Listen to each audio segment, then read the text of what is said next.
just a few moments of your time while they're doing the final count on the 50-50. I just wanted to address something.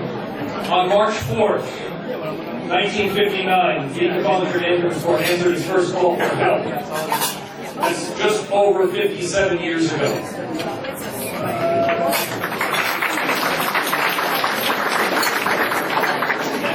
We'd like to address a concern that some of you may be hearing about BVAC. To be clear, as we have done for the past 57 years, we will continue to provide basic life support ambulance service to our community.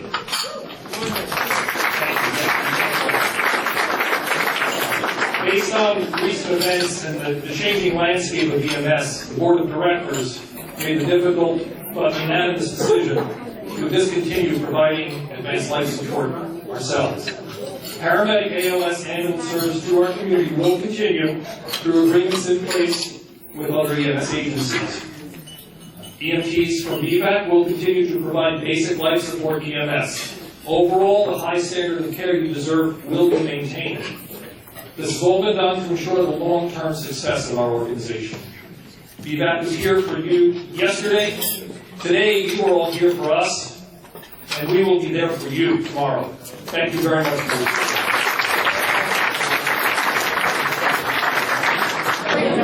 Ladies and gentlemen, if I can have your attention for a moment, please. I'd like to thank you for your continued support of the Beacon Volunteer Ambulance Corps.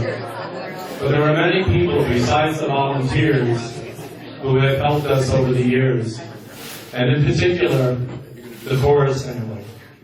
We'd like to thank the Chorus family for their hospitality, the wonderful food, and their continued support of generations supporting Beacon Volunteer Ambulance Corps. As was mentioned to you a few moments ago, we are going through some changes, but with your continued support, the Beacon Volunteer Ambulance Corps will be here for you now and in the future. I'd like to also take a moment to thank the Mayor of the City of Beacon for his support during this difficult times.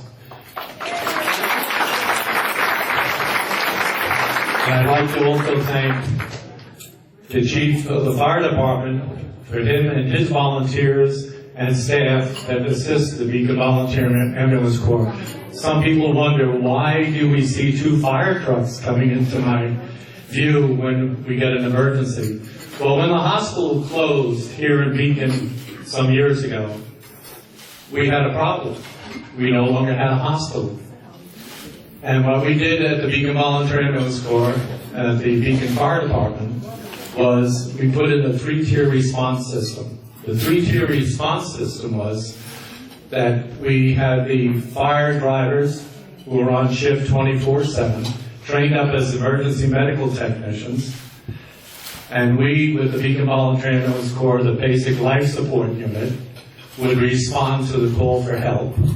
And we had mobile lights, paramedic unit coming across the bridge from Newburgh to assist us. So we're going back to somewhat that same similar system as we speak today. The support that we have gotten over the years is just absolutely mind-blowing. And it runs from a donation of $1 to many dollars. And it doesn't make a difference how much one gives. Just an example, I just want to mention to you a story, a true story. Many years ago, we used to go door to door begging for money to keep the ambulance corps going. At that time, when I was the person in charge of the fundraising back around 1976, we were running this ambulance corps at the cost of about $60,000 to $70,000 a year. That's excluding the cost of buying the ambulances. The ambulances then cost $30,000. Bob Howard was able to help us with WB&R, and they raised the $30,000 for one of our modular ambulances. But I remember knocking on the door of a lady in Beacon one day. And it's a story I think you folks need to know, because this is what life is all about. Knocked on the door, and the husband came to the door in his T-shirt, and he says, as a Beacon Volunteer Ambulance Corps, we're here on an annual fund drive. And he says to me, he said, I can't give to you right now. He said, I can't give. I said, okay, that's fine. I said, here, take our sticker. In case you need help, put it on your phone, and we'll be there for you. And I said, here's an envelope. Maybe someday in the future you'll be able to give us a donation. So he was about to shut the door. The wife shouts out from the kitchen on this Sunday night or evening, and she says, is that the ambulance for honey? And he said, yes. She comes to the door, and she said, don't let them go, don't let them go. She comes to the door, and she opens up her little purse. She takes out $1. It gets me choked up. She takes out $1. She gives me this $1. And she said, here, thank you for what you guys do, guys and girls. And then she pulls out another $1. And she says to me, she says, here's the $1 for the person that cannot afford to give it to you. That is the spirit of Beacon. That is why we live in this community. So again, I want to say thank you very, very much. But I'm looking over at the table here, and I'm looking at the Pagonis family. And their father has supported us all these years for generations. His sons volunteered for the Beacon Volunteer Ambulance Corps. They are here once again to support us. We lost Dave back in December. So again, to the Pagonis family, I say thank you very much for your continued support and love of the ambulance corps. God bless.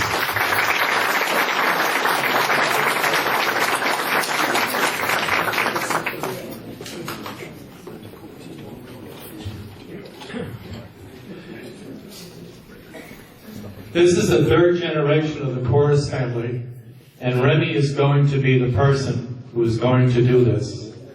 Remy, come on up. Pick a winner. Pick a winner. The amount of money is now $408.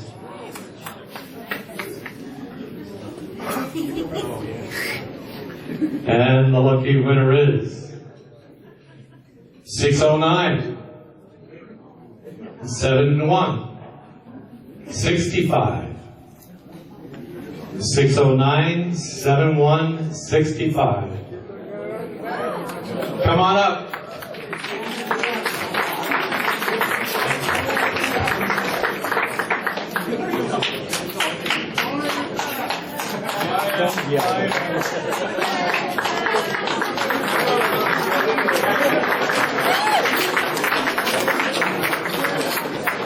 Here you go, guys.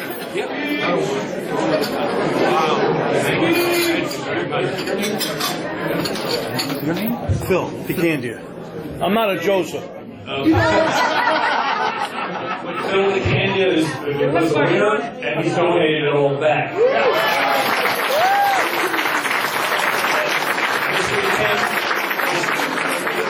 Mr. Candia is a guest of the Joseph family, who we also have to mention that they have been very big supporters of the ambulance corps over the years, and we thank you very much. And we also your father this past year. But we thank you for your support. Again, everybody, thank you for coming out. We will see you next year.